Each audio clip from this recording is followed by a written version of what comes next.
back to the second episode of the Fish Tank. We are unprofessional travellers. I'm Twig, this is E-Dog, and this podcast is going to be about our fishing journey. So, roughly 2.5 years ago, we would have been extremely novice and non-fishermen. As in, like, we didn't own a rod. I had a rod, but I didn't use that much. So, couldn't tie many knots.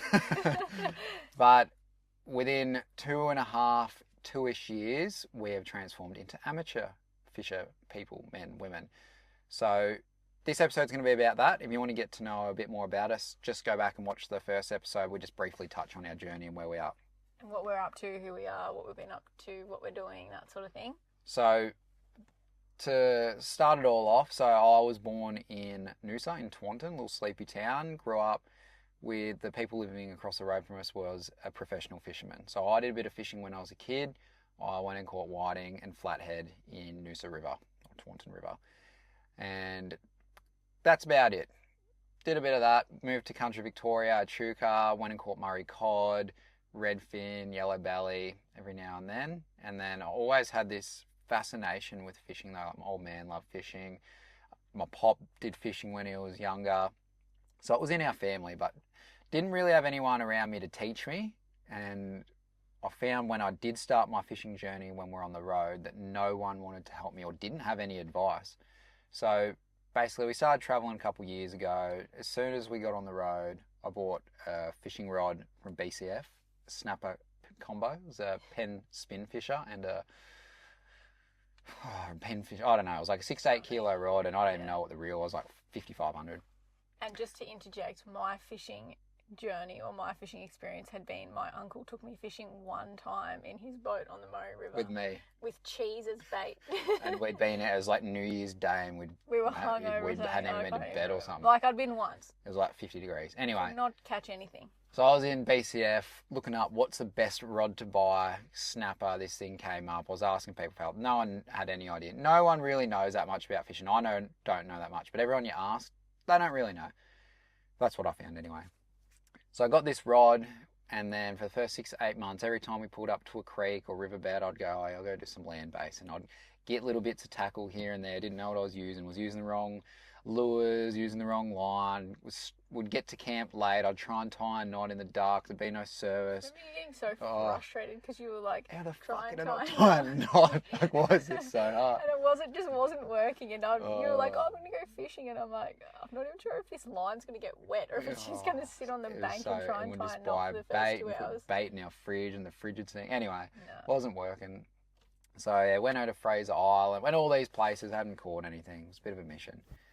Anyway, go up to Cairns, find someone that could teach me. So I met this bloke, Jimmy, gun fisher, went out in his boat with him and another bloke, and we cleaned up. We caught... Great Barrier Reef. Out to Great Barrier Reef. Little tinny, went 3 hours out, caught all these nanny guy, caught heaps of GTs, cobia, heaps of reef fish, red throat. Had an awesome day out, and basically he showed me how to do a Palomar knot and an FG knot, and that is pretty much all you need to know to be able to fish, I reckon. That can like get you 90% of the way. That's pretty much all I do now, and it's worked pretty well for me. So Jimmy did that. Went out with him another time maybe up there and showed me a few things, how to read ground, a little bit, bits and pieces. Then we moved to Hamilton Island, and my brother was living there. He had a boat. He was like, yeah, come see me. He's a Sparky. Got this little like 40-year-old cruiser boat. Had like 50 horsepower on the back. It was like a ski boat, fishing boat. It was a weird thing, but it was cool. They used to take to cruise over to Whitsunday Island and stuff. He's like, come up here, you can use my boat as much as you want. Oh, awesome, sweet, get there. Oh yeah, you can't use my boat. Mad. So I was like, let's go fishing. Never wanted to go fishing. So I became really good friends with one of the head chefs there, Jelly. 5-star dining on Hamilton Island. If you've never been, it's really fancy. I was working in the gym and working in the pub, so we weren't doing anything fancy, but we'd go out in Jelly's 4-metre tinny with a 20 or 30 two-stroke horsepower on the back, and we would fish 2 or 3 days a week. And it was a couple of kilometre walk up and down hills from my room to the boat ramp, where you'd carry all your weight, all your spear, tackle, everything. It was heavy. You couldn't get on the bus because they wouldn't let you on the bus with fishing rods. They wouldn't let you on the bus back if you had fish. So you get up at 3 in the morning. Like 2 Ks, I reckon, from where we lived, like it's all staff accommodation, where we lived to where the boat ramp was, where the boat lived, or where they put it in the water, at least 2 k's. So to set the scene, we were living there over summer, so it's tropical climate, humid as hell, high 30s every day. And I didn't really go fishing that much till it was just you and Jelly, because it was a pretty small boat. But Twig would go, he had a Yeti backpack on full of all his gear, carrying 2 fishing rods and like another bag. I don't know what he had in there. Just everything, spear gun. And you would walk down and you would try and get on the bus, and they're like, nah, mate, no fishing rods on the bus. So you would literally walk. It wasn't that early far. Morning all the way down, and if you caught anything, it was worse because you couldn't take fish on the bus either. So you'd be coming back sweaty, sunscreeny mess after being out in the boat all day, and walk all the way back up to our accommodation, like a couple of k's. But it wasn't. And that was just showed how much you were frothing it. Like, I could not think of anything worse than doing that, but you were like, nah. So it wasn't that far, but it was just real steep hills and you had heaps of weight. So anyway, you get down there, you're sweating. You can't buy bait or ice until like 9 in the morning. We were leaving at like 5. So we'd sneak into the pubs that had all the big like ice machines, get all the ice, and would catch some bait the day before. Anyway, we made it work. Go out in this tinny, we'd go everywhere. And he had a black and white $200 sounder and transducer thing from BCF. Didn't really work, but we're catching fish. We're getting like coral trout, Spanish. We're getting cool stuff. Fish. Had another mate there, Tim. He had like a similar boat to my brother, like a ski boat kind of weird thing. He had a sounder but no transducer. Anyway, we didn't really know what we were doing. So I upgraded. I got a Savage reel and a 15 kilo ugly stick rod recommended by Jimmy. The tackles, he said get a 24 kilo. Tackle store dudes like just get 15. Anyway, caught like massive GTs. Caught heaps of fish on that thing. We still use it. And that was the ugly stick. It is still, that thing is a fish magnet. It's a broomstick. Like, it's horrible. The ugly stick's always been the best rod. Like anytime, if you're in the boat, we've always got like a few rods now. The ugly stick's the one that hooks the most fish. Like if we actually kept a tally of all our rods and how many fish they've caught, the ugly stick would be like 50 times ahead of everything else. Yeah, it's a broomstick, but Em loves it because she can just yank them up. Yeah. So fished heaps there. Then we'd go back to Jelly's house and he would prepare this fish in the most amazing way you could ever imagine. So I love eating fish, love it, but I don't think it's as good as steak or lamb. Like you don't have a bite of fish and you don't go, oh, this is so good. The other stuff, delicious. The way he made it, off the charts. Yeah, that was still to this day is the best food of our lives that we've ever eaten, is the fish he's cooked for us. Like in terms of fish. Like he's such a good chef. But even Hamilton Island in general, best food. Mad food. But yeah, he cooked a lot of it whole and would get everyone around. There's a lot of backpackers there and we'd come back with all this fish. And it was such an awesome experience. Had a few beers. It was really, really nice. So we went down to the Gold Coast. That's where Jimmy's from Tweed. Caught up with him a few more times. Did a bit more fishing with him. And then we went up to Darwin, had a mate up there, went barra fishing, got a barra rod, learning a few more things. I knew how to fish, like I could fish, but I didn't know all the little things about it.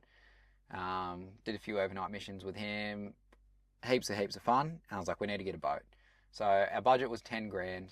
I wasn't completely sold, remember? I was like, I don't know how to tow anything, blah, blah, blah.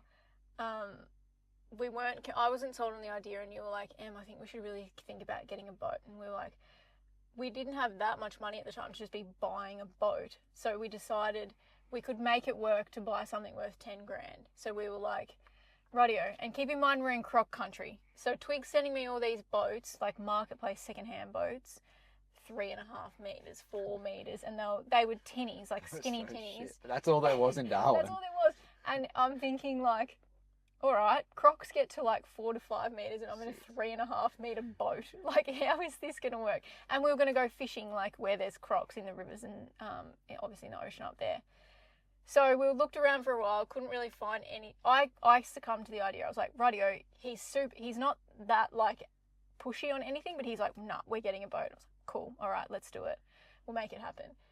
Anyway, looked around for a while, couldn't find anything, and then it sends me this one boat. 21 grand. So the budget's doubled. But I'm like, does this boat have literally everything that you want in a boat on it? It was perfect. Pretty much brand new. It was immaculate condition. Yeah. It had a Minn Kota. It had a semi-good sounder.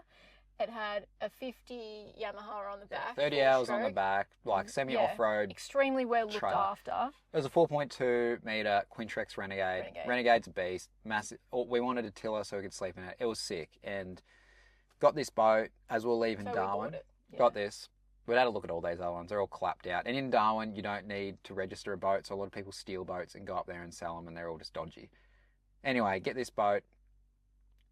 Around the same time, I messaged Penn and all these other fishing brands because we couldn't afford to keep buying fishing gear, and we wanted.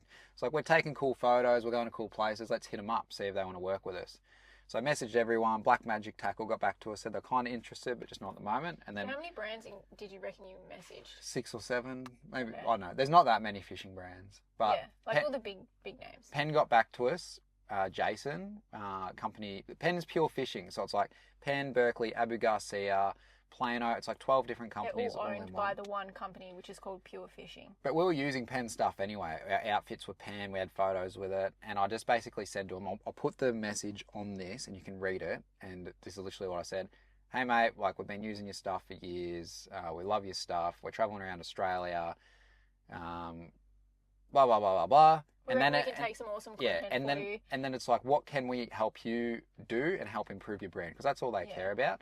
So we talked about things we can help them out, and said our 12-month plan, and this is, 2-year plan, was like, eventually we're going to use this boat for a while. We're going to get to the West Coast. We're going to buy a big reef boat, and we're going to travel out to the reef. And that has kind of happened in a way. Back to front way. Yeah, so, not actually what we intended. But it's also, I think, worth mentioning at this point, like, we did have an Instagram account at that stage, like when we were in Darwin, previous to getting the boat, but when you sent these messages out. But we had probably like 3,000 to 4,000 followers. Like, we didn't have a massive following. We were sort of getting good on camera, like we'd bought the good camera when we were, like, probably 6 months previous to that. And we've been playing around with taking a good photo. We didn't have that many photos of good fish. We had like we had 4 fish photos. But they were all with Penn gear. So when we were pitching to Penn, we actually had content already of them, and I think you had a Penn shirt or something. So we were already using their gear. So that's why you decided to message them. So I feel like Jace put a fair bit of trust into us, and I think the message I sent him, it was like a bit of a sales pitch. That's what you have to do to work with brands, and however, it worked. So I don't even think we had the boat yet. So no, we didn't even own one. So we got the boat, and then we got the boat, took it out to Darwin Harbour. First trip was about 80k round trip, or we went like 80k's out or something. Took it ages. Em had never really even been in a boat before, like, besides like little tinnies and trips, but not like your own boat. No, so I remember asking you, we were like, you're like, oh yeah, we'll launch in Darwin Harbour. I'm like, okay, cool, first trip in the boat, how exciting. And then we just like pinned it for like an hour, maybe even more than that. So far off, sure, you couldn't see any land, and I just said to Twig, is this safe? And he was like, yeah, this is fine. And then we come back in and realise, like, later down the track that we were 80k's offshore. Yeah, which is in fine. A 4.2 metre tinny. I don't care. I've always, since like the small journey, we always did big missions and didn't worry me. Like, we went out to the reef, which was like a couple of hours from Hamo. But if you've never been in a boat before, people get worried about it, and even some like old fellas, they like always want to see land. But Em didn't know any better, so I kind of just put her in this situation of, she didn't know what is, not that that's bad, but she just didn't know the risks of things straight away. So she is happy to do whatever now, which is awesome. So yeah, caught a few fish there. Then we towed the boat down to Perth, did a few trips out on the Ningaloo, caught a couple things. You forgot Shady Camp. Oh, this is more about the fishing though. So, but yeah. So, I want to tease it for the. All right. So we took the boat, the second trip, to Shady Camp. Second trip, we took the boat to Shady Camp in Darwin, which is on the Mary River. And if you don't know what the Mary River is, it is fact that it's the most croc-infested river in the world. Actually, I'm not sure if it's Australia or the world, but it's either one of those. It's like one croc. It's like 15 crocs per every square kilometre. Like, there's heaps in there, which leads me to the story of why I always reverse the trailer in, which is for another episode, but that's probably like the moment in my life where I thought I was definitely going to die. And now that's not clickbait. It's actually like that's pretty actually cool. True. But it's a funny story. So that was our second trip in the boat, and we didn't catch any fish, did we? We were trying to catch a barra, didn't catch a barra. It was off season. Had a big drama. Yeah. Launched back in, and I was just thinking, what are we doing with Yeah. this boat? Like, we do not know how to use this thing. But we were headed to the west coast, Ningaloo, Karratha, all that sort of stuff. So Broome and everything. We were like, no, we're going to use it heaps. Like, it'll be good. Yeah. So we took it out in Broome, took it out in the Ningaloo, all these places. We're there at the wrong time of year, so we got some average weather. But we're like, we're diving. No, we're loving it. It changed our whole trip It did from change like our whole trip. a camping trip, which we were loving, to now it's kind of about the boat and getting out in the boat and having Fishing, a good time. boating, camping, like BCF trip.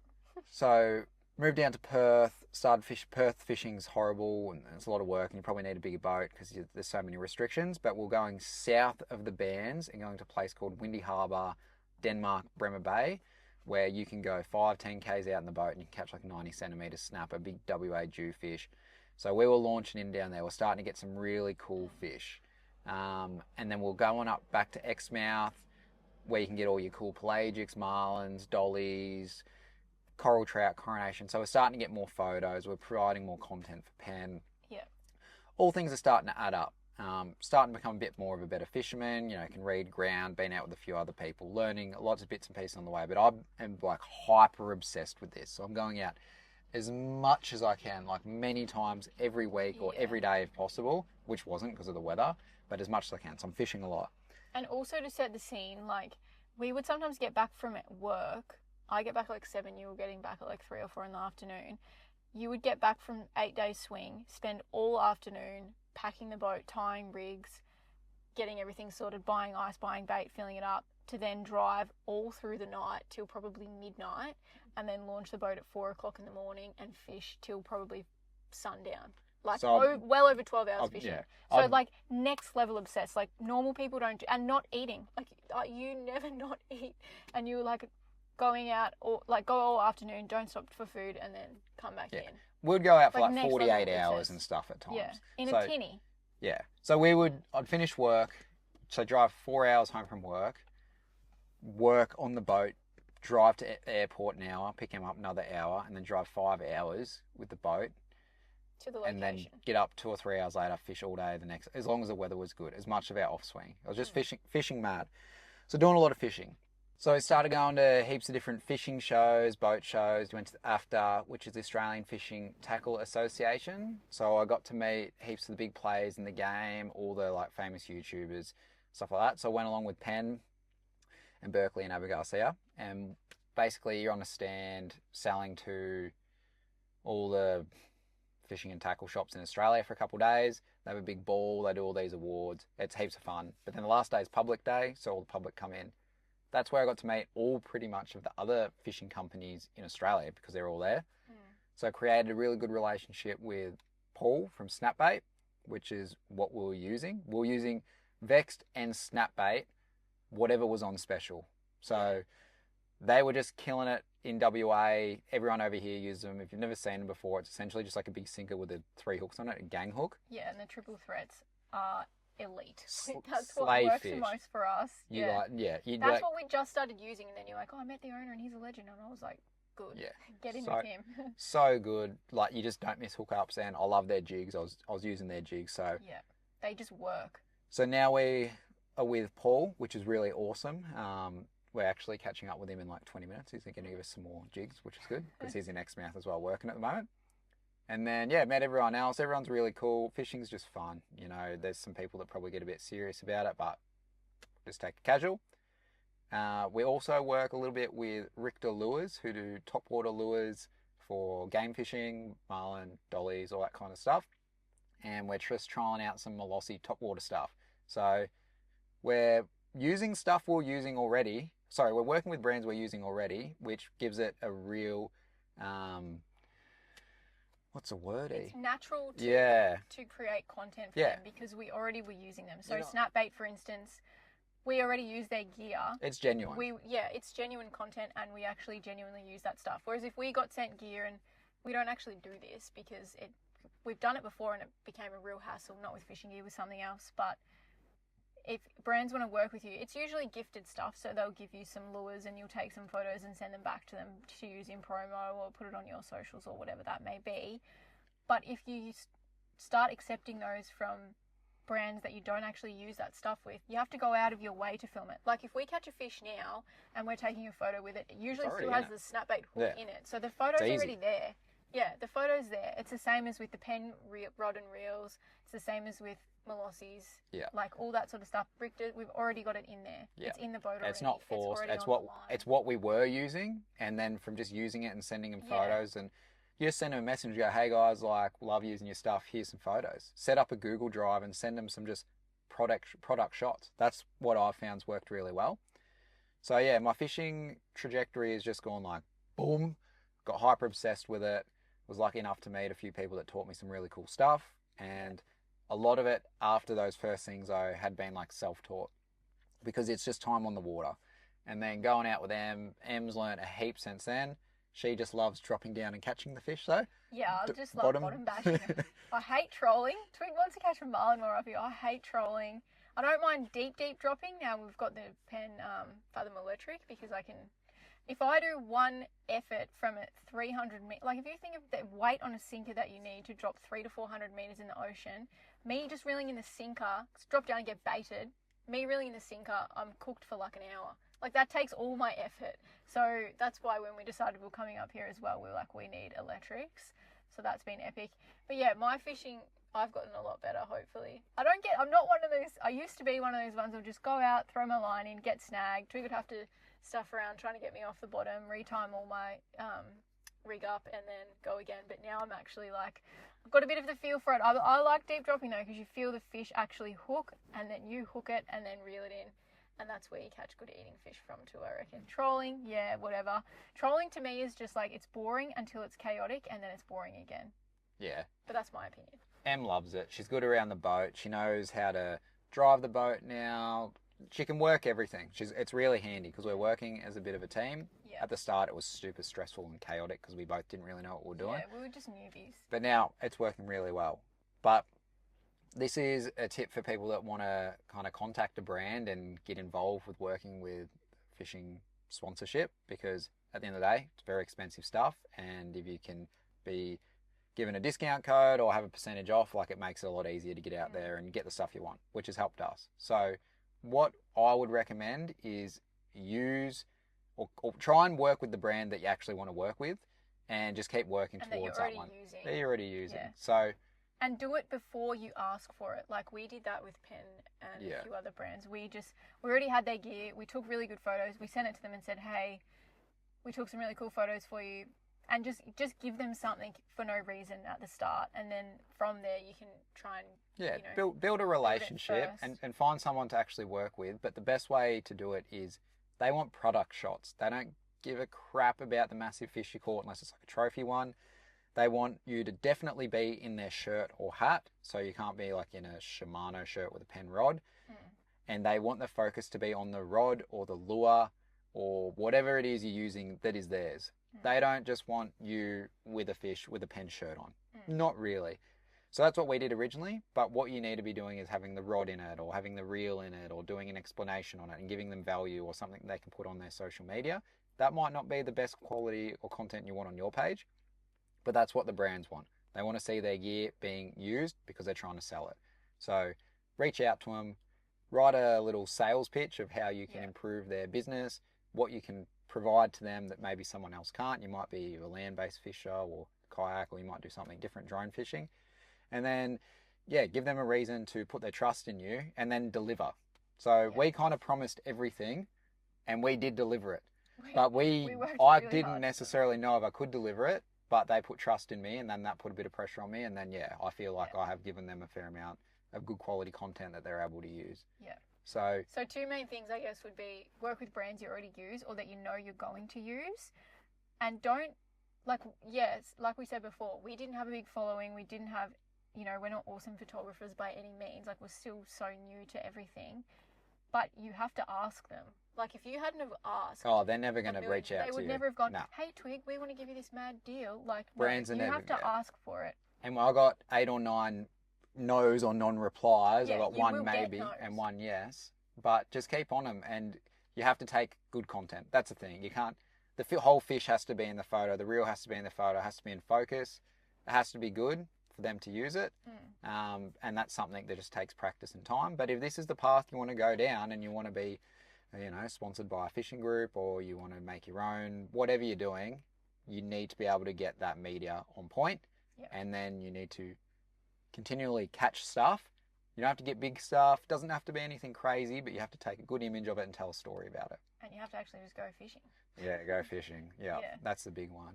But yeah, have a point of difference, like Inked Fisho, one of our mates, he just catches huge mulloway. That's his point of difference. Thing, it's sick. That's what he's really good at. And yeah. So ours is more he salt takes awesome water, I'd photos say. of it. Yep, definitely. Mid to deeper stuff, and yeah. So I suppose that's just a bit of a summary about basically sharing our journey of how we went from, we owned one fishing rod between us. I didn't know how to do anything. You weren't super experienced either. 2 years later, we've got a sponsored fishing deal with a couple of different brands that we absolutely love. And yeah, if you watch our Instagram, you probably think fishing is all we do, which it kind of is at the moment. Yeah, that's just how we fast track that journey, or what that journey looked like for us. So, and I suppose we just wanted to share it to show people that anyone get can out do there it. and just do it. Yeah. Like, we had no experience in it, and like, we're pretty happy with how we've ended up. So and just find get someone, out there and do it. find someone to lean on. Like Jimmy taught me those 2 things, and that just fast tracked everything I know. He taught me other stuff, but those 2 things, just like 2 nights, just like all of a sudden I was like, oh, I can do heaps of different things. Like it just made sense.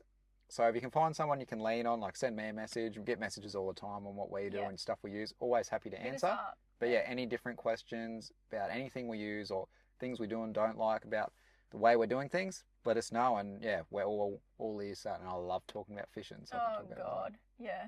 So that's episode 2 in the fish tank. The next episode is going to be about how we got our Blue Dog boat. Oh yes, Another our good boat story. journey and how we ended up getting a boat for free off 2 of the biggest legends we've ever met. So stay tuned for that one, but hopefully you enjoyed listening to our fishing journey. Like we said, if you got any questions, let us know, and we'll see you in the next episode. Get your belt on. Oh yeah. Just realised I filmed that whole thing with my seatbelt on while we're parked in a car park. Safety first.